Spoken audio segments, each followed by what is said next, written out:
অনু পড়ে যেতে নিলেই অ্যারন হাওয়ার বেগে অনুর কাছে গিয়ে অনুকে ধরে নিজের বুকের সাথে মিশিয়ে নেয়। আজ ৬৭ বছর পরে অ্যারনের বুকে তার প্রেয়সীর মাথাটা রয়েছে।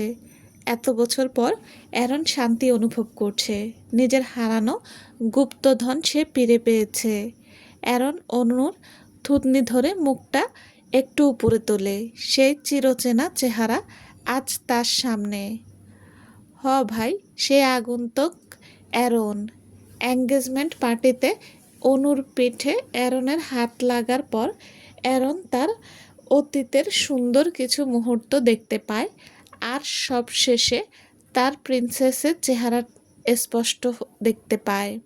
অ্যারন নিজের স্মৃতি ফিরে পেয়েছিল ঠিকই, কিন্তু অভিশাপের কারণে তার প্রিন্সেসের চেহারা সে হাজার চেষ্টা করেও মনে করতে পারেনি। আজ তার প্রিন্সেসের স্পর্শে সে সব মনে করতে সক্ষম হয়। অ্যারন যখন চোখ খুলে তার প্রিন্সেসকে দেখতে পায়, তখন বিচলিত হলেও পরে নিজেকে সামলে নেয়। কারণ চারদিকে জ্যাকের লোক ঘিরে আছে। অ্যারনের একটা ভুল পদক্ষেপ সব এলোমেলো করে দেবে। তাই অ্যারন রিসেপশন হল থেকে বেরিয়ে জ্যাকের লোকদের নজরের আড়ালে হয়ে যায়। আড়ালে রিসেপশন হলের বাইরে দাঁড়িয়ে অনুর অপেক্ষা করতে থাকে, আর পরে অনুকে ফলো করে। বর্তমানে অ্যারন চাঁদের আলোয় মন ভরে তার প্রিন্সেসকে দেখতে থাকে। তারপর অনুর কানের কাছে মুখ নিয়ে ফিসফিস করে বলে, my heart, now you will have to tolerate my passion. You have no choice baby. বলেই অনুকে কোলে নিয়ে জঙ্গলের ভেতর দিয়ে হাওয়ার বেগে ছুটে সেই নদীর পাড়ে আসে। রাতের জ্যোৎস্নার আলোয় নদীর পাড়ে পরিবেশ অদ্ভুত সুন্দর দেখাচ্ছে। মনে হচ্ছে না এটা পৃথিবীর কোনো জায়গা। নদীর পানিতে চাঁদের আলো পড়ে এক মনোমুগ্ধকর পরিবেশের সৃষ্টি হয়েছে। অ্যারন অনুকে কোলে নিয়েই নদীর পাড়ে জঙ্গলি ঘাস ফুলের উপর বসে পড়ে।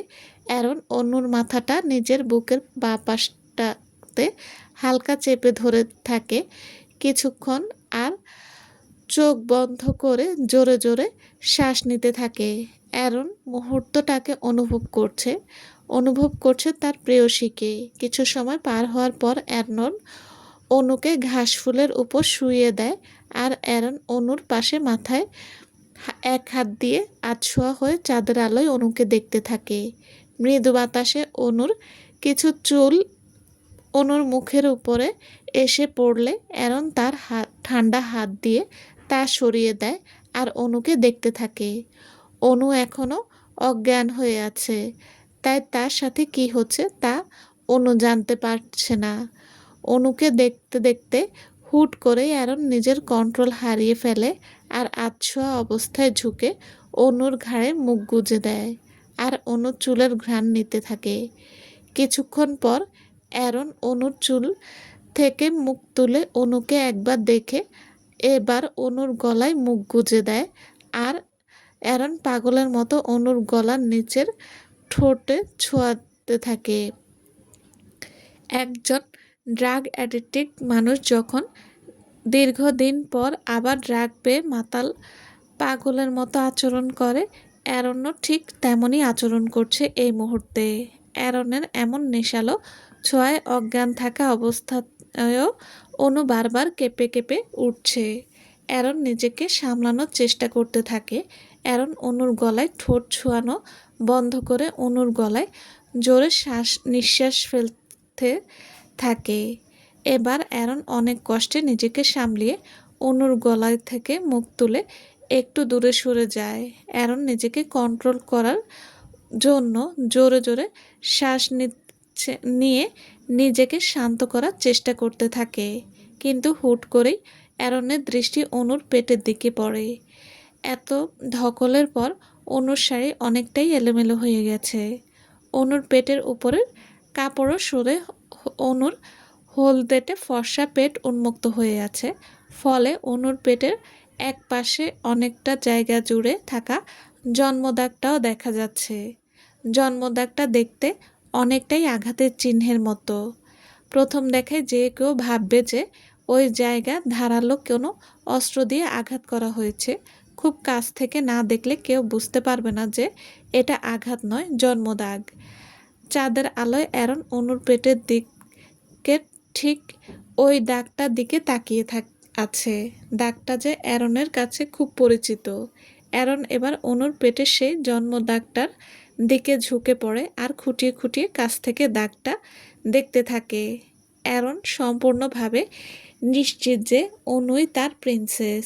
৬৭ বছর আগের সেই আঘাতের দাগ বর্তমানে অষ্টাদশী অনুর শরীরে কীভাবে এখনও আছে তা অ্যারনকে ভাবাচ্ছে। অ্যারন আস্তে আস্তে তার ঠান্ডা হাত অনুর পেটে থাকা দাগটার ওপর আলতো করে রাখে। অ্যারনের মনে হচ্ছে এখনও সেই দাগটা তাজা। একটু জোরে স্পর্শ করলেই তার প্রিন্সেস কষ্ট পাবে। কিন্তু হাতটা পেটের দাগের উপর স্পর্শ করতেই অ্যারন বুঝতে পারে এখানে অনু কোনো আঘাত পায়নি, বরং এটা শুধু একটা দাগ। ৬৭ বছর আগের সেই কষ্টের চিহ্ন আজও তার প্রিন্সেস বহন করছে। অ্যারনের সেই অতীতের বিভৎস স্মৃতি মনে পড়তেই তারও কষ্ট হতে থাকে। অ্যারন এবার অনুর পেটের সেই জন্মদাগে তার শীতল ঠোঁটে ছোঁয়া দিতে থাকে, যেন এই ঠোঁটের ছোঁয়ায় অ্যারন তার প্রেয়সীর কষ্ট দূর করার চেষ্টা করছে। অনু চোখ খুলে নিজেকে অন্ধকার আবদ্ধ ঘরে আবিষ্কার করে। ঘরটা এতই অন্ধকার যে কোনো কিছু দেখা যাচ্ছে না। অনু ভয় পেলেও নিজেকে শান্ত করে ফেলে। ভয় পেলে চলবে না। অনু হাত দিয়ে অনুভব করে সামনে আগানোর চেষ্টা করতে থাকে, কিন্তু কোনো কিছুর সাথে পা বেজে অনু পড়ে যায়। এতে অনুর হাতের এক পাশ ছিলে যায়। অনু ব্যথা পেলেও আবারও উঠে এদিক ওদিক দরজা খুঁজতে থাকে। অনেক খোঁজার পর অনু একটা দরজার হ্যান্ডেল খুঁজে পায়। অনু হ্যান্ডেলটা টেনে দরজা খোলার চেষ্টা করে, কিন্তু দরজাটা খোলে না। অনু ধাক্কা দিতে শুরু করে। দরজাটা হয়তো অনেক পুরনো হওয়ায় ধাক্কার চোটে অনেকটা আলগা হয়ে গেছে। অনু আরেকটু চেষ্টা করে দরজাটা খুলে ফেলে আর বাইরে বের হওয়ার রাস্তা খুঁজতে থাকে। অনেক খোঁজার পর অনু বাড়ি থেকে বাইরে বের হওয়ার রাস্তা পায় আর দৌড়ে বাইরে চলে যায়। বাইরে যেতেই অনু চারপাশে জঙ্গল ছাড়া আর কিছুই দেখতে পায় না। অনুর খুব কান্না পাচ্ছে। অনুর মনে হচ্ছে ও আর বাবা মা বান্ধবী কারোর সাথে দেখা করতে পারবে না। অনু অনেক কষ্টে নিজেকে সামলে নেয়। ঠিক তখনই অনুর মনে হলো অনুকে কেউ রক্তিম লাল চোখে গভীরভাবে দেখছে। অনু এতটাই ভয় পায় যে দিক বেদিক না তাকিয়ে দৌড়তে শুরু করে। কিন্তু তবুও অনুর মনে হতে থাকে সেই লাল চোখ তার পিছু ছাড়ছে না, অনুর সাথেই আছে। দৌড়াতে দৌড়াতে অনু কোনো কিছুর সাথে ধাক্কা খেয়ে পড়ে যায়। অনু উপরে চোখ তুলে শুধু কোনো লম্বা অবয়ব রক্তিম লাল চোখ দুটো দেখতে পায়। এমন নিকষ কালো অন্ধকারে অনু সেই অবয়বের চেহারা দেখতে পায় না।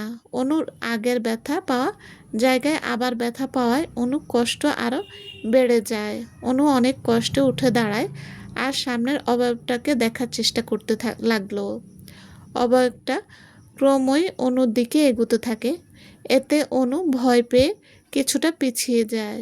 হুট করে লাল চোখের অবয়বটা একটা তলোয়ার বের করে অনু কিছু বুঝে ওঠার আগেই অবয়বটা অনুর পেটে তলোয়ার ঢুকিয়ে দেয়। অনু শুধু হতভম্ব হয়ে দাঁড়িয়ে রইল। প্রথম অবস্থায় কিছু বুঝতে না পারলেও সময়ের সাথে সাথে যখন যন্ত্রণা বাড়তে থাকে তখন অনু অনুভব করে তার কষ্ট হচ্ছে, ভীষণ কষ্ট হচ্ছে। অনু নিজের হাত পেটের কাছে নিতেই রক্ত দেখতে পায়। এত পীড়া অনু সহ্য করতে পারছে না। হয়তো অনুর পক্ষে আর দাঁড়িয়ে থাকা সম্ভব না। অনু পড়ে যাওয়ার আগেই সেই অবয়বটা হাওয়ার বেগে ছুটে অনুর পেছনে এসে অনুকে পেছন থেকে ধরে আর নিজের সূচালো দাঁত অনুর ঘাড়ে বসিয়ে দেয়। এবার অনু দ্বিগুণ যন্ত্রণা পাচ্ছে। বেঁচে থাকার সব আশা হয়তো শেষ হয়ে যাচ্ছে। অনু চোখের সামনে তার প্রিয়জনদের চেহারা ভাসছে। অনু ভাবে হয়তো আর কখনো তার প্রিয় মানুষদের দেখতে পাবে না। ধীরে ধীরে অনু চোখ বন্ধ হয়ে আসছে আর অনু গভীর অন্ধকারে তলিয়ে যাচ্ছে। অনু ধড়ফড় করে ঘুম থেকে উঠে বসে। এত বছরে এই প্রথম অনু এত ভয়ানক স্বপ্ন দেখেছে। আগেও বিভিন্ন ধরনের স্বপ্ন অনু দেখেছে, কিন্তু এত ভয়ঙ্কর ছিল না সেগুলো। আর এত বাস্তবও মনে হয়নি। কিন্তু আজ অনু স্বপ্নে যা দেখেছে তার প্রতিটি দৃশ্য অনুর কাছে বাস্তবের মতো মনে হয়েছে। স্বপ্নও কি বাস্তবের মতো এত স্বচ্ছ হয়? এদিকে ঘুম থেকে ওঠার পর থেকে অনুর গলা শুকিয়ে কাঠ হয়ে গেছে, আর নিঃশ্বাস নিতেও প্রচুর কষ্ট হচ্ছে। টেনে টেনে নিঃশ্বাস নিচ্ছে। হুট করে অনুর মনে হলো ব্যালকনিতে কেউ আছে আর অনুকে গভীরভাবে দেখছে। অনু কষ্ট করে ব্যালকনির দিকে তাকায়, কিন্তু কাউকে দেখতে পায় না। এদিকে অনুর অবস্থা আরও খারাপের দিকে যাচ্ছে। এমন সময় অনুর মা রুমে এসে অনুকে এমন অবস্থায় দেখে তাড়াতাড়ি অনুর কাছে আসে। বিছানার পাশের টেবিল থেকে পানি নিয়ে অনুকে পানি খাওয়ায় আর অনুর পিঠে হাত বুলিয়ে দিতে থাকে। পানি খাওয়ার পর অনু কিছুটা ঠিক হয়। অনুর মা চিন্তিত হয়ে অনুকে জিজ্ঞাসা করে, কি হয়েছে, ঠিক আছিস রে মা? এমন করছিলি যে? নিশ্চয়ই কষ্ট হচ্ছিল তোর। ডাক্তার ডাকছি, তুই বস, তোর বাবাকে ফোন করে বলি। অনু তার মাকে থামিয়ে দেয় আর বলে, আমি ঠিক আছি মা, এত ব্যস্ত হবে না, শুধু একটা খারাপ স্বপ্ন দেখেছিলাম, আর কিছু না। তুমি টেনশন নিও না মা। হুট করে অনু কালকের কথা মনে পড়ে যায়। ও তো এঙ্গেজমেন্ট পার্টি থেকে ট্যাক্সি করে বাসায় ফিরছিল, তারপর জঙ্গলে। কালকে জঙ্গলে যা হয়েছে সব কি সত্যি ছিল নাকি স্বপ্ন? ও দুটো লোক ড্রাইভারকে মেরে ফেলেছিল, অনুকে মারতে এগিয়ে আসছিল, কিন্তু হুট করে একজন এসে অনুকে বাঁচায়। ওই লোক দুটোকে উনি মেরে ফেলেছিল। কি নির্মম সে দৃশ্য! কোনো মানুষের পক্ষে এমন নির্মমভাবে কাউকে মারা সম্ভব না। আচ্ছা, ওরা কারা ছিল? ওরা কোনো মানুষ না, ওরা নিশ্চয়ই মানুষরূপী হিংস্র পশু। কিন্তু তাহলে আমি কিভাবে বেঁচে আছি? আমাকে কেন মারলো না ওই লম্বা লোকটা? কেন বাঁচালো? অনুর এসব চিন্তার ভাবনার মাঝে অনুর মা বলল, কি ভাবছিস এত? আচ্ছা মা, আমি বাসায় আসলাম কিভাবে? আমি তো রোজের এঙ্গেজমেন্টের পার্টি থেকে ট্যাক্সি করে বাসায় ফিরেছিলাম। তারপর তুই নাকি রাস্তায় অজ্ঞান হয়ে পড়েছিলি। তোদের ভার্সিটির স্যার ওখান দিয়েই যাচ্ছিল, তোকে রাস্তায় অজ্ঞান অবস্থায় পড়ে থাকতে দেখে তোকে সাহায্য করার জন্য এগিয়ে যায়। তোর খোঁজ না পেয়ে আমি আর তোর বাবা বারবার তোকে ফোন করছিলাম। তখন তোর স্যার ফোনটা ধরে তোর কথা জানায় আর বাসার ঠিকানা নেয়। তারপর তোকে নিজ দায়িত্বে বাসায় পৌঁছে দিয়ে যায়। আসলেও এখনও এমন মানুষ আছে বলেই দুনিয়াটা এখনও টিকে আছে। তুই বস, আমি তোর জন্য খাবার আনছি। অনু ব্রু কুচকে তার মাকে জিজ্ঞেস করে, ভার্সিটির নাম? নাম কি? এ দিয়ে কি যেন নাম। ও হ্যাঁ, এরন। বলেই অনুর মা অনুর জন্য খাবার আনতে চলে যায়। অনু এখনও সেই কালকের কথা চিন্তা করছে। কাল রাত তার সাথে ঠিক কী হয়েছিল তাই ভাবছে অনু। এগুলো সত্যিই ঘটেছিল নাকি স্বপ্ন? দূর থেকে অনুর রুমের ব্যালকনির বরাবর একটা গাছের উঁচু ডালে থেকে অ্যারন সব কিছু দেখে আর শুনে। সাধারণ মানুষের পক্ষে এত দূর থেকে কোনো কিছু সব স্পষ্ট দেখা বা শোনা সম্ভব না, কিন্তু অ্যারন ঠিকই সব কিছু দেখতে ও শুনতে পাচ্ছে। কাল রাতে যখন অ্যারন অনুর মাঝে ডুবেছিল, তখন কিছু সময় পরেই অনুর পার্সে থাকা ফোন বেজে ওঠে। প্রথমে অ্যারন তা উপেক্ষা করলেও পরে বারবার শব্দ হয়। অ্যারন শব্দের উৎস খুঁজে অনুর ফোন পায় আর দেখে অনুর বাবা ফোন করছে। এতক্ষণে অ্যারন তার হুঁশ ফিরে পায়। অ্যারন ভুলে গিয়েছিল যে তার প্রিন্সেস এখন আর আগের কিছু মনে নেই, মনে থাকার কথাও না। ৬৭ বছর আগের মেয়েটা তার প্রেয়সী প্রিন্সেস থাকলেও এখন অ্যারন তার জন্য শুধুই অপরিচিত। আর অ্যারন অতীতের সব অনুকে জানালেও এখন অনু কিছুই বিশ্বাস করবে না। অ্যারন নিজের মতো করে বিষয়টি দেখবে বলে ভেবে নেয়। এর মাঝেই আবার ফোন বেজে ওঠে। এবার অ্যারন ফোন তুলে অনুর বাবার সাথে কথা বলে আর আশ্বাস দেয় যে সে অনুকে ঠিকমতো বাড়ি পৌঁছে দেবে। ফোনটা কেটে অ্যারন আবার অনুর দিকে তাকায়। অনু এখনো অচেতন আর এলোমেলো অবস্থায় আছে। অনুকে এমন এলোমেলো অবস্থায় দেখে অ্যারনের ভেতরের প্রণয়ের ঝড় বয়ে যাচ্ছে। এই ঝড়ের কিছু অংশ সে অনুকে দিতে চায়, কিন্তু অ্যারন অনেক কষ্টে নিজেকে সামলে নেয়। অ্যারন অনুকে আবার কোলে তুলে নিয়ে হাওয়ার বেগে ছুটে চলে। কিছু মিনিটের ব্যবধানে অ্যারন অনুকে নিয়ে অনুর বাসায় পৌঁছে যায় আর দরজায় নক করে। নক হওয়ার সাথে সাথে অনুর মা দরজা খুলে দেয়। মনে হলো যেন অনুর মা দরজার কাছেই ছিল। অ্যারন অনুকে নিয়ে ভেতরে ঢোকে। অনুর বাবা মা অ্যারনকে অনুর রুমে নিয়ে আসে। রুমে আসার পর অ্যারন অনুকে বিছানায় শুইয়ে দেয়। তারপর অ্যারন অনুর বাবা মার সাথে কথা বলে বাসা থেকে বিদায় নিয়ে ঠিকই, কিন্তু অ্যারন কোথাও যায় না। অনুর রুমে যতক্ষণ ওর বাবা মা থাকে ততক্ষণ অ্যারন বাদুর হয়ে বাইরে থেকে অনুর ওপর নজর রাখে। অনুর বাবা মা চলে যেতেই অ্যারন বাদুর অবস্থায় অনুর রুমে এসে নিজের স্বাভাবিক রূপে ফিরে আসে আর অনুর কাছে গিয়ে অনুর দিকে তাকিয়ে অনুর হাত ধরে। অনুর হাত ধরতেই অ্যারন অনুভব করে অনুর শরীরে হালকা জ্বর। অ্যারন সারা রাত অনুর পাশে থেকে অনুর খেয়াল রাখে। অনুকে জলপট্টি দেওয়া, ওষুধ খাওয়ানো সবকিছু অ্যারন নিজে থেকে করে। সকাল যখন অনু ঘুমের মাঝে বিড়বিড় করছিল আর নড়াচড়া করছিল, তখন অ্যারন ব্যালকনিতে গিয়ে আড়ালে দাঁড়ায়। অনু জেগে ওঠার পর অনুর অস্থির হওয়া, ভয় পাওয়া সবকিছুই অ্যারন লক্ষ্য করে, কিন্তু তবুও অ্যারন অনুর সামনে আসে না। অনু যখন ব্যালকনির দিকে তাকায় তখন সাথে সাথে অ্যারন নিজের রূপ পরিবর্তন করে এক জায়গায় লুকিয়ে থাকে। কিন্তু যখন অনুর অসুস্থতা ক্রমশ বাড়ছিল তখন অ্যারন আর নিজেকে ধরে রাখতে পারে না। সে আবার স্বাভাবিক রূপে ফিরে অনুর কাছে আসতে যাবে, ঠিক তখনই অনুর মা এসে অনুকে সামলে নেয় আর অ্যারন পিছিয়ে যায়। অ্যারন ব্যালকনি থেকে লাফ দিয়ে পাশের গাছে উঠে যায়। তারপর দূরের এই গাছের ডালে দাঁড়িয়ে সব পর্যবেক্ষণ করে, যাতে কেউ তাকে দেখতে না পায়। অ্যারনের দৃষ্টি এখনও অনুর দিকে, আর অনু জানতেও পারছে না যে সে কারো চরম আসক্তিতে পরিণত হয়েছে। একজন যে অধীর অপেক্ষায় আছে তার প্যাশনকে অনুর সামনে আনার জন্য। অনু ফ্রেশ হয়ে খাওয়া দাওয়া করে বিছানায় শুয়ে আছে। অনুর মা রুমে ঢুকে একটা নীল থ্রি পিস অনুকে দিয়ে বলে, আজ বিকেলে এই থ্রি পিসটা পরে তার ভার্সিটির ওখানে যে ক্যাফেটা আছে সেখানে যাবি, একটু সাজগুজো করিস, আর তোর সাথে পাশের বাসার আস্থার ছেলে ধ্রুবও যাবে। বিকেলে রেডি হয়ে থাকিস। অনু ব্রু কুচকে মাকে জিজ্ঞেস করে, কেন ক্যাফেতে যাব কেন? তাও আবার ওই বাদরটার সাথে? খবরদার ধ্রুবকে বাদর বলবি না, কত ভালো ছেলে, এই বয়সে এত বুঝদার। হ্যাঁ, তো আমাকে দেখলেই ওর জন্মের শয়তানি মনে পড়ে আর তাই আমার সাথে করে। এক নম্বরের শয়তানের বাচ্চা।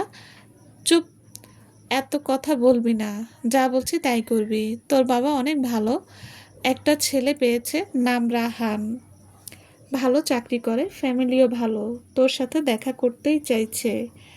পরে পছন্দ হলে একেবারে পরিবার নিয়ে এসে ঘরোয়াভাবে এঙ্গেজমেন্ট করে যাবে।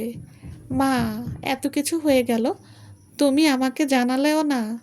দেখ ছেলে ভালো, দেখা করে আয়। তাছাড়া তুই যে জব নিয়ে দৌড়াদৌড়ি করছিস, কিছু বলেছি তোকে? এখন আমার কথা তোকে মানতে হবে। অনু আর কিছু বলে না, চুপ করে বসে থাকে। অনু ভাবছে আজ জবটা থাকলে হয়তো ওর বাবা মা ওকে বিয়ে দেওয়ার জন্য এত উঠে পড়ে লাগতো না। কিন্তু অনু জানেই না কালকের ঘটনার পর অনুর বাবা মা আরও ভয় পেয়ে যায়। তাই তারা যে ছেলেটা দেখেছিল তাদের ফোন দিয়ে আজ দেখা দেখে যাওয়ার কথা বলে। অনু বিয়ের কথা যে একজনের ভালো লাগে না তা অনু বা অনুর মা জানতেই পারল না। অনুর বিয়ের ব্যাপারটা জেনে অ্যারন প্রচণ্ড রেগে যায়। অ্যারনের কপালের রগ ফুলে ওঠে। অ্যারন চোয়াল শক্ত করে দাঁতে দাঁত চেপে বলে, আমার প্রিন্সেসের দিকে কেউ যদি চোখ তোলার সাহসও করে তাহলে তার চোখ তুলতেও আমি ভাববো না। সেখানে আমার প্রিন্সেস কোনো ছেলের সাথে দেখা করতে যাবে, এটা আমি কিভাবে মেনে নেব? What wait for concerns. অনু বিকালে নীল থ্রি পিস পরে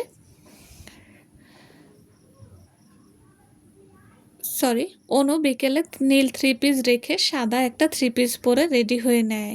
অনুর মা অনুকে সাদা থ্রি পিস পরতে দেখে প্রথমে কথা বললেও পরে অনুর জেদের কাছে হেরে যায় আর এই ব্যাপারে কিছু বলে না, যা পড়েছে তাই মেনে নেয়। দেখা করতে যাচ্ছে এটাই অনুর মার কাছে বড়। অনুর সাজ ছাড়া দেখে অনুর মা অনুকে হালকা সাজিয়ে দেয়, কোমর পর্যন্ত চুলগুলো বেনি করে দেয় আর একটা কানের দুল পরিয়ে দেয়। সাজানো শেষ হলে অনুর মা অনুকে বসার রুমে নিয়ে আসে আর বলে, দেখ ছেলের সামনে একদম ভদ্র মেয়ের মতো থাকবি আর ধ্রুবকে দেখে রাখবি। ওর মা ওকে আমার দায়িত্বে দিয়েছে, তাই ওকে ঠিকমতো বাসায় নিয়ে আসবি। তোকে বিশ্বাস করে ধ্রুবকে তোর সাথে দিচ্ছি কিন্তু। অনু মাথা নাড়ায়, নিয়ে সম্মতি দেয়। অনু ধ্রুবের দিকে তাকায়। অনু ধ্রুব ক্যাবলা মার্কা হাসি দেয়। অনু জানে এই হাসির মানে এই 11 বছরের পিচ্ছি যে ওকে আজ নাকানি চৌবানি খাওয়াবে তা অনু ভালো করে বুঝতে পারছে। অনু ধ্রুবকে নিয়ে বেরিয়ে পড়ে।